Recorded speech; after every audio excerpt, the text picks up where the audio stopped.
So I guess you guys have been waiting patiently for a long time. Let me call on stage Sundar Pichai.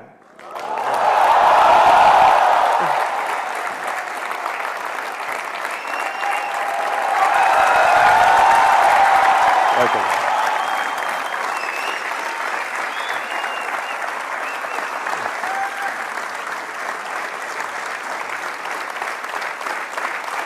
Thank you.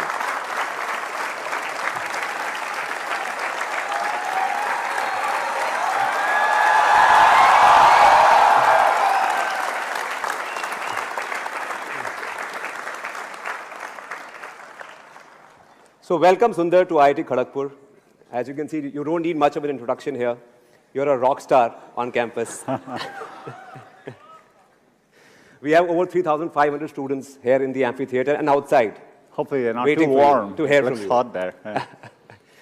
So tell us, I mean, how does it feel to be back at IIT Kharagpur after 23 years? I mean, it is, last time I left, I was making my way to the train station. I was pretty sad to be leaving college. It was an amazing 4 years. I haven't been back since then, so it's, it's extremely nostalgic. I had a chance to come and go back and see the hostel and the wing Beat Up West in Nehru Hall, where I stayed. And I can see there are a few Nehruites out there. But it's been phenomenal to come back. Did you ever imagine that you would be here 23 years later, sitting in an amphitheater like this in front of 3,500 students?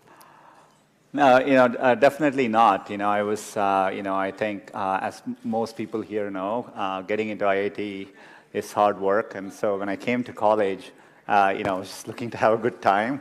It was a great 4 years. So I didn't thought that further along. But it's definitely great to be back here. Okay. Well, we have a few pictures of yours from the time you were at Kharagpur. Can we play those pictures? Yeah. What do you say? I guess that's my wingmates from Beat Up West. We literally didn't have cameras or phones back then, so it was a pretty. We have very, very few photos from them. So yeah. And the second photograph, please. Do you remember this?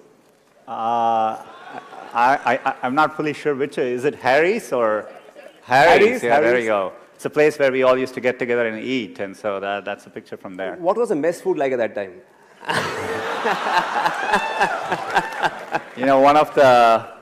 One of the favorite questions. When the mess staff was great, but when I used to join, people would ask us to guess whether it was sambar or dal.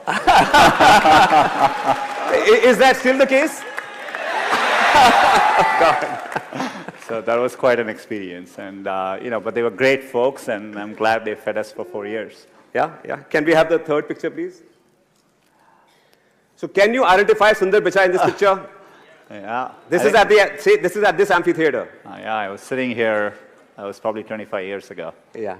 You wanted to ask a question. I don't know what was happening at the time, so I think we were just having fun. Do you remember the event? No, I don't. You'll probably hear for some performance here. Yeah. So, you come across as this really humble, down-to-earth, nice guy. I'm sure you were a good student at Kharagpur. But I'm sure there was another side to you as well. Right? There is to every IITian. Did you ever bunk classes at IIT? The morning classes? I mean. Of course. I think it's the rite of passage of going through college. I had, I have to say I worked hard, but we did have our share of fun as well. Did you get ragged?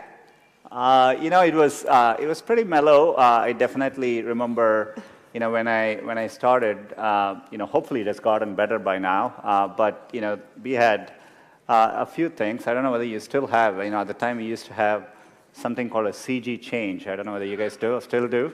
It stands for center of gravity change. So you as a freshman, you lock your room and you go out and you come back, and the room doors aren't open, but everything inside your room has been rearranged.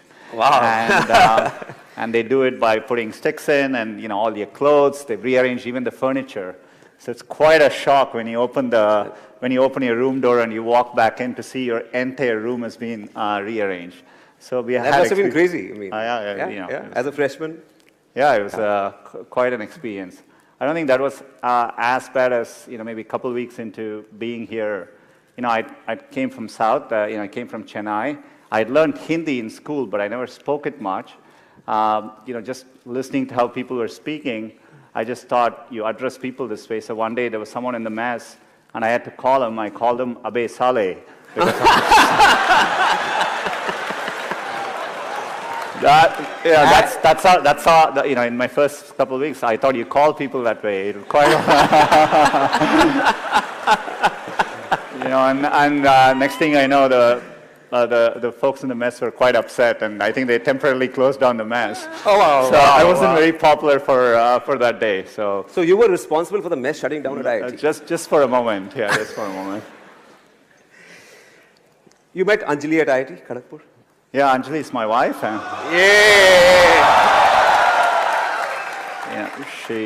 She was my classmate. She lived in. Do you still have? I hope you still have SN Hall. And it was the only girls' hostel then, and I hope there are a few more now. And it wasn't always easy if you had to go get someone at the girls' hostel, you had to walk in the front and request someone there to go call them. And so they would go in and loudly say, Anjali Sundar is here for you. So it wasn't exactly a pleasant experience, but Does it still work like that, or you guys use technology? I guess it's moved on by now. Yeah. So, when we were on campus, there was no Google, and there was no internet. So how have things changed? You've come here after a long time. Do you see a difference between then and now? Of course, I come to India regularly, and the rate that Rajan spoke about it, the rate at which things are progressing, at least digitally, has been phenomenal, and you see it in every way. Of course, we didn't have phones there. I remember waiting for a long time to get the first rotary phone in our home, and it was a long wait to get that. Didn't have access to computers growing up. Saw the first computer here for a little bit. We had to book time at the computer center. Book time, carry floppy disks. And floppy disks, It's a very different world. So, clearly the progress has been phenomenal. Mobile is an amazing revolution for India. You have over 300 million smartphones. So you see the change, palpably, across everything I interact with.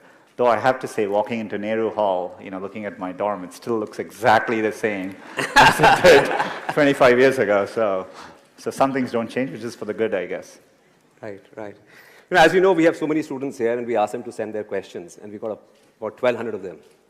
So we've chosen a few, for you to answer. So if we can move to the first student, Sheikh Muhammad Samir. Can we have your question, please? Yeah, over there, in that corner. Sheikh Muhammad Samir. You must have sit here, so you know how glad we all are about you. Every student is anxious about your replies, and professors are happy that a student of theirs is in such a position. I want to ask, every student aspires to be in a respectable position. So when did you feel that you reached a checkpoint? When did you feel, I'm going to change from an alumnus to a distinguished alumnus? I don't get to make that decision. I think it's a decision by the faculty here. I think I always approached it as I look to do something I really like doing. I'd always wanted to build products, and in my life, getting access to computing made a big difference. And so I've always wanted to work on computing, build computing products which could reach many users. And that's what I've been focused on. And so I think it's an end result of that. So. Okay, can we have another question from Chiranjeev Singh Rathore? Yeah, over there. Hi, sir. Sir, my question was, we are students, and you are very humble, but there must be some crazy things you've done when you were in campus. So any of those memories? What was the craziest thing you did at IIT Kharagpur? You mean crazier than calling somebody Abe Saleh in the gym? I mean, the math? I think I had my share of all the experiences which all of you go through. Staying late in the nights and missing classes in the morning. But overall, we had a very, very good group of folks. Living in a campus like this, you come away from home far away for the first time. And my best memories are with my wingmates. You develop close friendships, and visiting this trip in Bangalore, I got to see a few of my old Kharagpur classmates. So good memories. Oh, wow. So shifting gears a bit, 10 years after you left IIT, you joined Google. It was 2004 or 5? 2004. Yeah. And 10 years later, you were running Google, the world's most innovative technology company, right? The Google products just grow on you. Google Search, YouTube, Android, Maps. What is it that drives innovation at Google? I think we've always had an ambitious approach to it. We call it internally as 10x or moonshots. We try to work on things which, the criteria we think is we want to work on things which people will use every day. Mm-hmm. It will apply to billions of people, and it solves a real problem for them. So that's the bar. So anything we try to do, we think of it that way. And so we aim high. We try to use deep computer science to anything we approach so that we can have a differentiated approach to solving it. And you want to aim high enough that you fail, a few times. I think that's the natural part of the process. In fact, Larry used to say, if you work on really difficult things, you're better off because you have no competition. Others aren't working on that difficult a problem. And even if you fail, you end up doing something great in the process. And so I think that's the philosophy which has guided us all through these years. So you don't touch anything which is not relevant for at least 1 billion users. We think, if the product is successful, that everyone should be able to use it. It applies to everyone. And Maps is a good example of it. If you think about it, understanding the world around you is a real human need. It applies to everyone. So we tend to focus on those kinds of problems, and that's what drives this. You've been talking lately a lot about machine learning and AI. AI was talked about even 25 years ago when I was at IIT and when you were at IIT. What has changed in the last 2 or 3 years? Why has AI become suddenly, and machine learning suddenly become the new buzzword? I think the biggest advances you're seeing is largely due to two things. The techniques which we use in deep learning, deep neural networks, have been around for many years. But early on, they weren't that effective because you just didn't have the computational power to run these algorithms. Just for the past many years, the computational power has dramatically increased. So when you run deep learning on the latest computation, and with access to better data, you get dramatic breakthroughs. So for example, we recently launched Google Translate, and this is machine translation, and using our deep learning systems, the translation quality improvements just in the last year is bigger than what we've seen in the past 10 years cumulatively. Wow. So it tells us that the ability for computers to do these kinds of tasks, be it image recognition, speech recognition, voice recognition, it's really hitting a tipping point. So I think we are definitely in a point of inflection, and we are investing a lot as a company here. And I can't wait to get these benefits to as many users as possible. I think it'll really drive the next wave of computing. Excellent. You were in Bangalore. You met startups in Bangalore. And I heard you say that there's nothing really missing as far as startups in India go. They're as good as startups elsewhere in the world. But there's one thing which sort of, we also invest in startups, and we face this problem as well ourselves as a company, that the Indian market is not large enough to invest a lot in technology. So, so how do you, in a situation like this, compete with MNCs, which have large investments in technology? No, I think it's a good question. I think part of the problem is in India, the potential is there, and the market is developing. I think it'll take a few more years for it to fully realize the potential. For all its potential, we get excited about smartphones, but we are talking a number of 300 million in a country of 1.3 billion people. Yeah. And not all of them have good connectivity as well. So I think the digital market is still developing. And so that's the problem you run into. And so as companies getting built here, it's difficult to scale across India and reach that full potential, which gives you the resources to go compete internationally. But I think it's just a moment in time. Hopefully Indian companies are more thoughtful about, when they build stuff, also targeting similar areas like Vietnam and Indonesia and Thailand. I think those markets are developed, and and the same products would work in those markets as well. So I think they need to set their sights a bit bigger. But it's a good question. But I think the trend lines are strongly in the favor. I think every year I can see the rate at which things are changing. So in about 3 to 4 years, I'm pretty convinced, at least in a 5 to 10 year time frame, that there will be big global, software companies coming out of India, and we will be very used to it. So when these guys graduate and when they want to build the next Google, they should build for the international market as well, and not just for the Indian market? Yeah, I mean, I would aim big, and I definitely think you can build from India, and we see that at Google, increasingly there are things which we think about building for the Indian market, but which we think will apply globally. Yeah. So we are here sitting at IIT Kharagpur, and technology, as we know, is disrupting everything. It's disrupting education as well, right? Elementary education, even higher education. Today, you can get access to the best courses offered by the best universities in the world online, right? Mm-hmm. You can get access to courses from Stanford, MIT, everywhere on your desktop, right? So in a situation, and there are 5,000 engineering colleges in India and many other institutions. So what is sitting where you are, what would you recommend to them? How should they be looking at education? How should they be thinking about education going forward? I think, it's one of the great things about India is this tremendous interest in education. People talk about it all the time. Most parents aspire for this for their children. And so I think it's a great foundation we have as a country. I think education needs to evolve and change just like with everything else.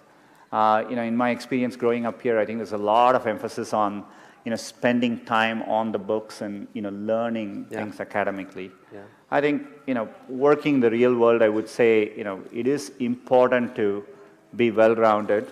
It's important to, try different things, take some risks. I would encourage people to, follow their passions a little bit more. I think one of the, for all the great things about the Indian educational system, I think there's a lot of pressure to follow set lanes throughout your career. You're in high school, you're thinking about college. I get very surprised people come to IITs and immediately they are thinking about IIMs and so on. I think it's important to get real-world experience. And if you take the US, for example, at a place like Stanford, most students don't choose their majors till their final year. So people explore different things and find what they're really passionate about. So I think those are all good things to aspire to. I think I would like to see people value creativity, value experience of doing things, taking risks, and academics is important, but it is not as important as it's also made out to be. So you would want people and institutes to focus a lot more on experiential learning, project work, internships, stuff like that, to get real life experience. Yeah, I think that matters a lot. I think people should be encouraged to take risks a little bit more and try different things till they find what they like doing. Yeah, and things have changed. It's okay to fail even in India now. Oh, I absolutely think. Look, it's remarkable to be at IIT. There are many, many great people who don't make it in, and you will see this later in life. People do well from all walks of life. I think it's important to remember, getting into an elite institution doesn't guarantee success. It matters a lot, but it doesn't guarantee success. And I think it's important to keep that perspective in life. And life is a long road, and so you want to take it at the right pace and enjoy what you're doing. I interviewed a guy recently for our company, and he was all of 26, 27 years old, and he had done a startup after graduating, and he was very excited and he wanted to do new things. So I asked him, what happened? Why did you give up on the startup? You've already done 1 or 2 things and you want to try a 3rd thing. He said, I saw these friends of mine who graduated with me. They're doing such exciting stuff overseas and in India that I went through a quarter-life crisis. And so I want to do new things. There's so much happening outside. There's so much opportunity today that there is no end to what you can do. Yeah, I think it's great. I think there are definitely a lot more options. It doesn't need to be even in engineering. I think it's important to remember there are many, many different ways you can approach things. And what matters most is, loving what you're doing and trying to do well at it. So. Sure. So tell me, I'm sure there are lots of great technologists at Google, and you're a great technologist yourself. But what is Sundar Pichai like as a leader? I think... What is your leadership style? When you're trying to run something at the scale of Google, we have now over 60,000 people, and you rely on other strong leaders. I think a lot of what I do is, I have an outstanding leadership team. It's learning to let go and really empowering people, at all levels of the organization, and trusting them to doing the right thing. And as a leader, a lot of your job is to make those people successful.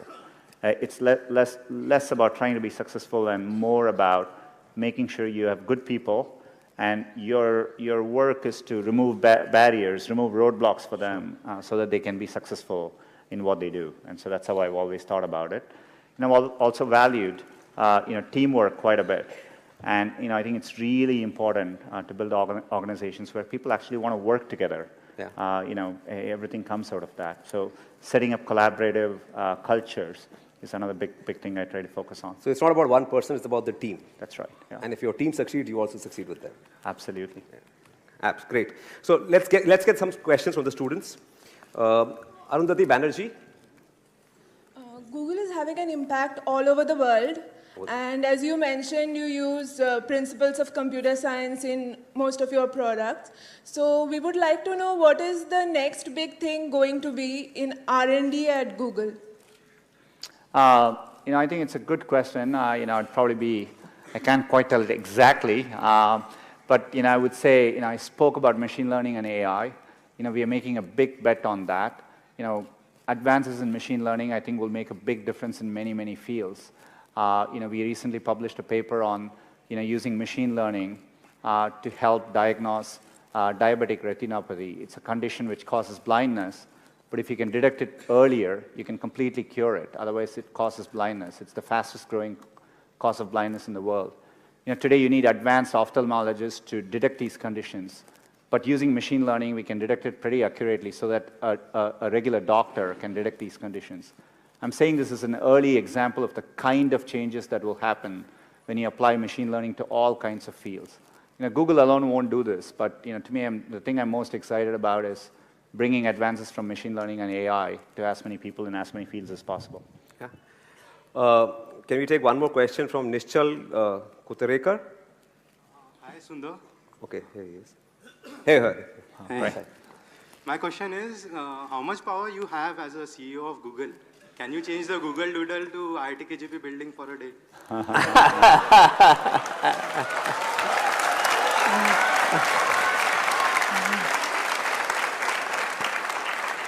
I'm going to send a message to the team.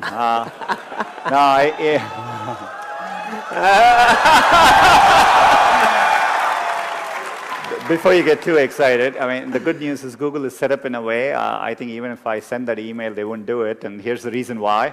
I think we have, we build an organization with strong ideals and values on when we show doodles, for what occasions, and it's less about what I want to happen as much as, we have set of rules to go by. But KGP definitely deserves celebration, and look forward to doing it in the most thoughtful way possible. No, we are a client of Google. Can you put us on the homepage of Google? There you go. That's why we are thoughtful about these things. Great. So, okay. Can we go to Sankalp, please? Oh, Sankalp is here right behind us. Yeah. Hello, sir. Wow. What is the role of Google in the digitization of India? I think, it's very much with our, core to our mission statement. As I said earlier, we really try hard to build products that work for everyone in the world. Search works that way, and so, when we look at India, the main areas where we have really focused on is a few things. To really make a difference in India, you need to get Google working in as many languages as possible. English is only spoken by a small segment of the overall population. So just getting Google to work in other languages is a big focus. We've made progress today in Android with search. We support many languages, but we want to do all that better so that it works even in rural situations with the right dialects and so on. The second is improving, getting access for people. So, I would love to see cheaper smartphones, entry-level smartphones. I think to really, we need to bring the prices down even more, maybe at a $30 US level for India for entry-level smartphones. And connectivity is extraordinarily important. This is why, we've been working on the Wi-Fi project. We have connected 100 railway stations. I heard the Kharagpur railway station has Wi-Fi.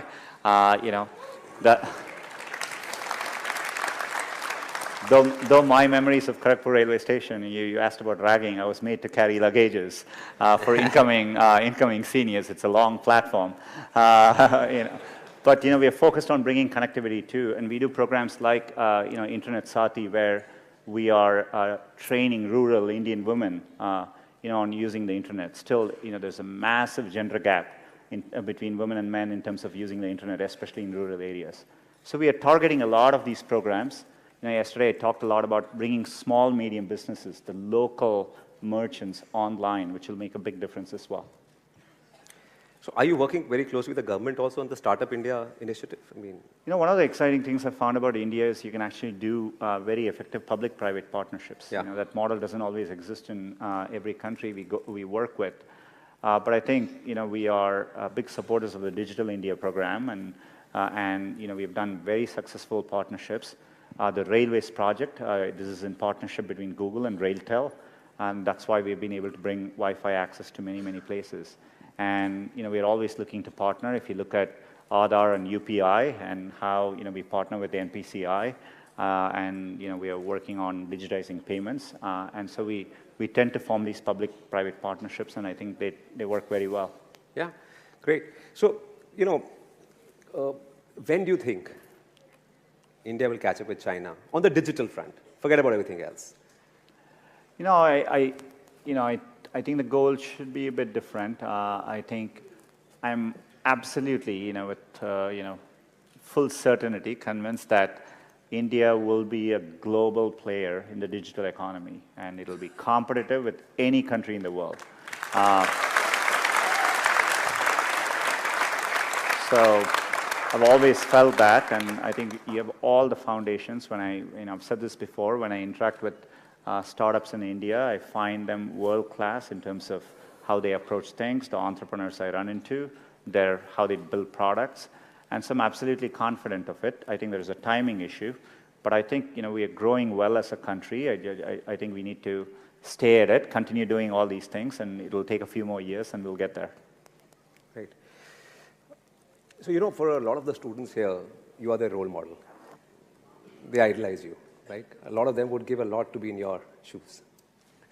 So, I'm sure growing up, you had to work hard in school. You prepared for IIT, then you got into IIT. You spent 4 years here.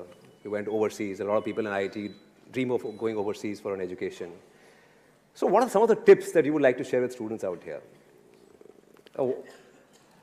I think I kind of answered it earlier. I would really encourage people to, I think there's a lot of pressure in today's system. I get surprised people start preparing for IIT in their 8th grades, and that's a bit shocking to me. I hope as people are approaching things, they are really taking the time to doing things, in a deeper way, understanding things deeper, learning by doing things. And, I think it's important to remember it's a long road.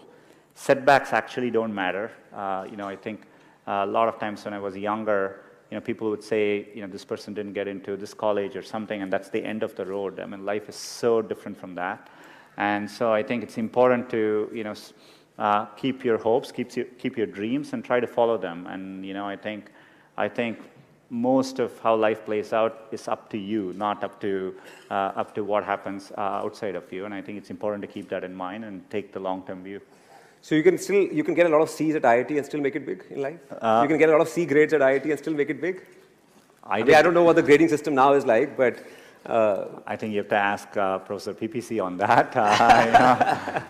But for what it's worth, I do think I've gotten a C at IIT. So, And it's okay if you're not in IIT also. You can still make it big. Absolutely. I think there are several successful people at Google who have come from all over the world, including in India, from other institutions as well.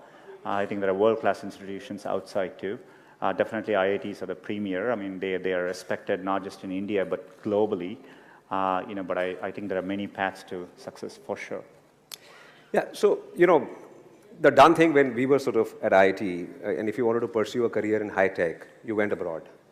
Because there weren't too many options in India. There weren't too many things you could do in India. Do you think that has changed? Oh, absolutely. I spend every year I come, I travel to Bangalore and Delhi, and I meet startups. There are many, many entrepreneurs who have just gone to schools in India and decided to start up companies right here, and they're doing very, very well. And even at Google, we are able to recruit some of the best and talented people straight into Google in India. And so I think things have definitely changed. Especially if you take a look at the next. For me, when I look at how much things have changed, things change a lot in a 20-year time frame, right? Yeah. When I left for the US, that was the first time I actually got on a plane, right? So going to the US was the first time I got on a plane. This week I met with the CEO of Indigo, and he was saying, roughly 100 million people fly in India every year, and Wow. you look at how the market has changed, Yeah. and so things changed remarkably in 20 years. So if you keep that perspective in mind, I think India is a great place to be looking ahead at the next 20 years. Yeah, I mean, for the first time, I'm seeing actually two-way flow in Yeah. terms of traffic. There are people coming back, and there are people going overseas as well. Yeah. Great. I think we'll take a few questions now. Can we go to Abhigna Revuru? Yeah, on that side. Hello, Sundar. My question is, like Mr. Hitesh said, you are in a position many of us aspire to be in. So, say 10, 15 years ago, where did you think you would be here today? And 10 years from now, where do you see yourself in the future?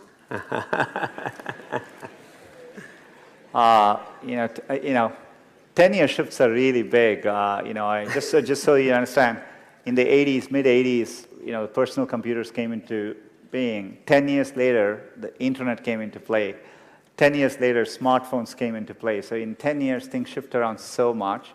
I'm not sure what I'll be doing in 10 years, but the thing which still keeps me going is the desire to build products which will be used by billions of users and makes a difference for them.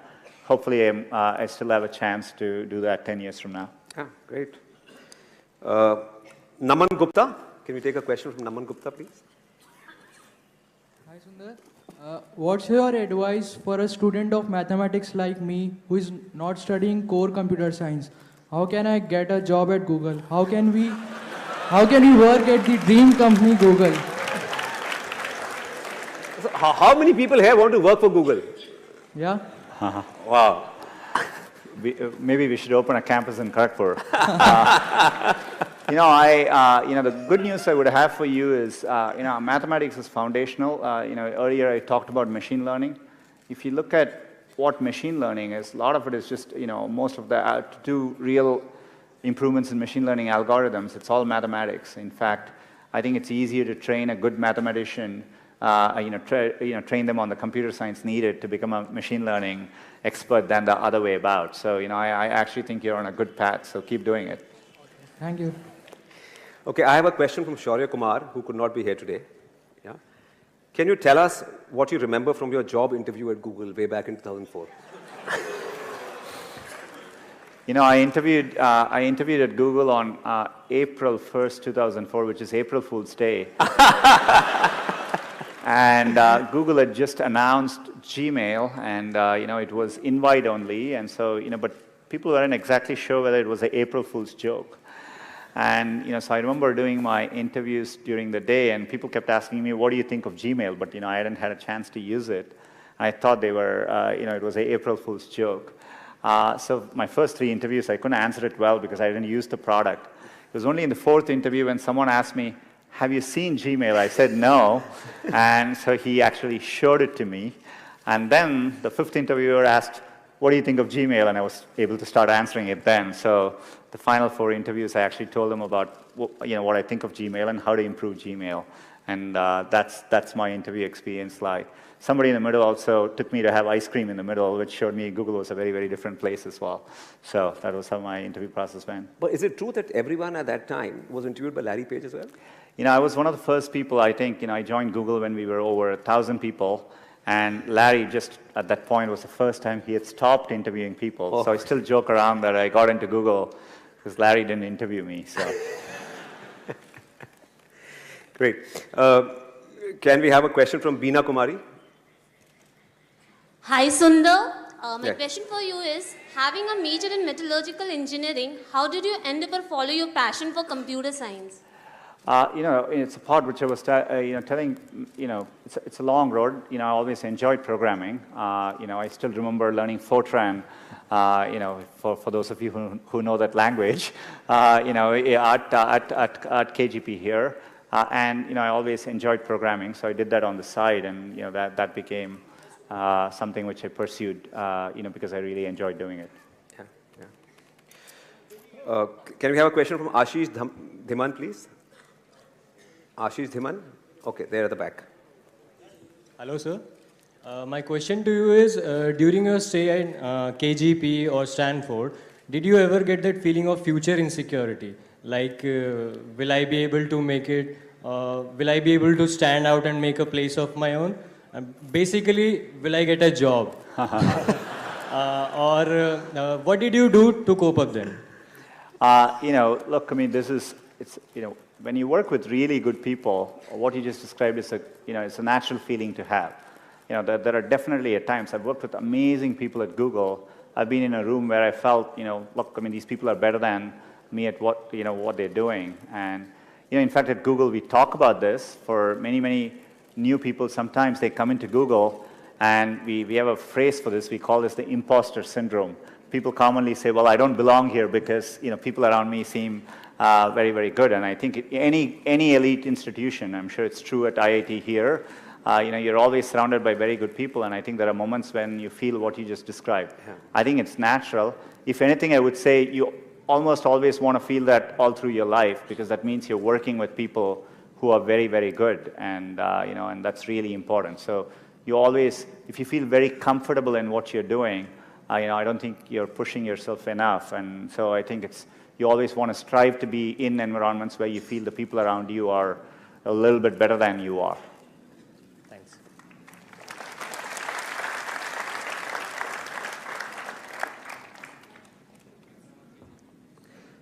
Is Somama Paul here? Yeah, okay. Hello, sir. Sir, my question was, being a first-year student, this question has always troubled me, that how can we make the most of the 4 or 5 years we spend in the campus, because there are so many activities and avenues we can actually engage ourselves in. Hopefully, I remember having a lot of free time, at least when I was at IIT. I guess things have changed, but I wouldn't overthink it. The way I would answer these things is, I would do what feels something like you like spending time on, and I would use that as a yardstick and not feel the pressure to do what others are telling you to do, right? And so I think at least my solution, the way I dealt with these things, was try and feel what I really enjoy doing and pursue that. So hopefully that's the way to do it. The IITs are great at imparting technical skills to students, but when you go outside, you need some soft skills as well. So, and I remember during my time at IIT, we had to do a few courses in humanities as well to graduate. Yeah. But they were sort of looked down upon in some sense. This is not the hardcore macho stuff. So what is your feeling? What do you think? Should students be developing themselves holistically? Should they be spending time on stuff outside the core technical stuff to get a wider perspective? I think so. I think it's good. I regret not having done it more when I was here. But when you look at the cultural festivals which happen at IITs, or I'm not sure whether you still do the Diya festival during Diwali, and and so things like that are great to get involved in. Yeah. I think anything like that, doing more things and just getting a more well-rounded experience, I think actually makes a real difference. And to your point around even courses in humanities, writing is an important skill in life. Spending time learning how to write better, all those things end up mattering. Great. We'll now move on to what is called a rapid fire round. Have you seen Coffee with Karan ever? Here and there, on YouTube. Okay. Well, we won't put you we'll put you in the hot seat, but we won't ask you very tough questions. Okay, great. Thank you. Okay, but in the interest of time, many of these questions are from students, but I'll sort of take them. So the first one is from Vishal Sharma. How do you spend your free time? Free time. Do you have free time? Definitely. I have young kids, so I try to spend it with them. I love watching cricket and soccer. If I get a chance, I do that too. So I try to stay in touch with friends and family. How old are the kids? 13 and 9. 13 and 9. Yeah. Okay, this one is a tricky one from Amol Sakhle. What was your GPA at IIT? I would say, too embarrassed to admit it after my first year, but really good the next 3 years to make up for it. So that's how I would say. So there's hope. Year 1 students, if your GPA is low, there's still hope. Okay, this one is from Surajit Mura Singh. Who was your idol during your BTech days? Many. I would say many people. I admired people from all walks of life. This week I met Mr. Narayana Murthy. Had a chance to have breakfast with them. Admired people like that who put India really on the map globally. I love watching cricket. Love watching Tendulkar play. Tendulkar started playing when I joined IIT, so things like that. The next one is from me. Okay, the next one is from me. Who's your favorite Bollywood actress? Wow.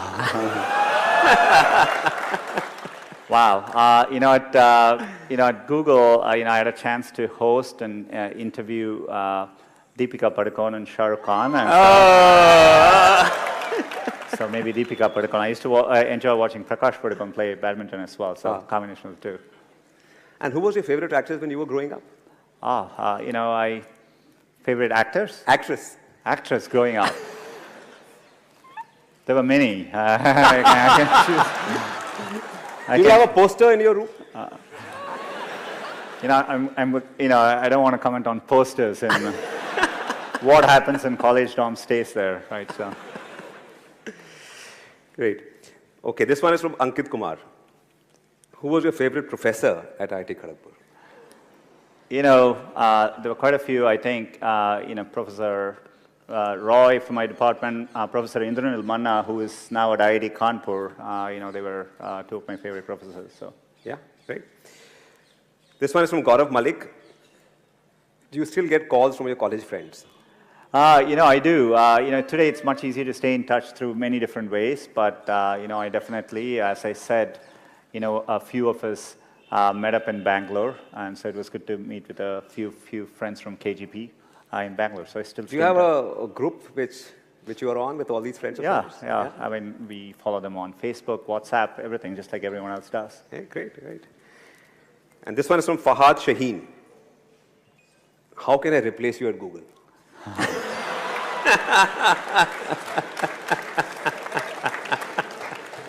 I would tell him, be careful what you wish for. But happy to discuss this with him over a cup of chai. So. Right. And of course, you've been, I heard you say that Gavaskar was your favorite cricketer while you were growing up. And you used to listen to the commentary on radio. India versus West Indies. Yeah. Gavaskar used to score hundreds in the Windies against those fast bowlers. And of course, you mentioned Tendulkar as well, right? But who's your favorite cricketer today? Do you follow cricket? I follow cricket, and I don't get as much time as I used to, but they keep making the game shorter and shorter. So it gets easier to follow. I definitely follow cricket. Like with everyone here, I think watching Kohli through the last year has been incredible. So, I didn't think somebody could have an average above 50 in all forms of the game, Test cricket, one days, and T20. So it's been phenomenal to see. And were you a cricketer yourself? Did you play while you were at... And not very good. I couldn't even make it to the KGP team, so sorry. Okay, great. I think Sundar, it's been awesome talking to you. Thank you for taking the time out to be here with all these students. I'm sure they'll go back a lot more inspired. Right? One last request. Can we have a selfie with everyone? Oh, absolutely. Well, thank you so much for taking the time and waiting here, and it's been a great day. Thank you. Okay. Okay. Is it okay? All right. I'll just click a few.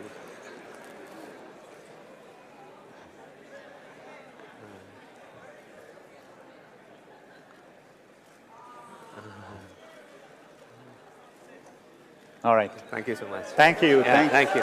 Oh, one with these guys as well.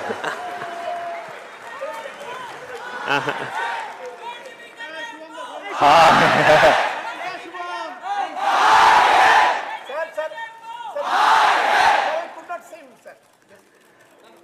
All right. Thank you, guys. Thank you so much.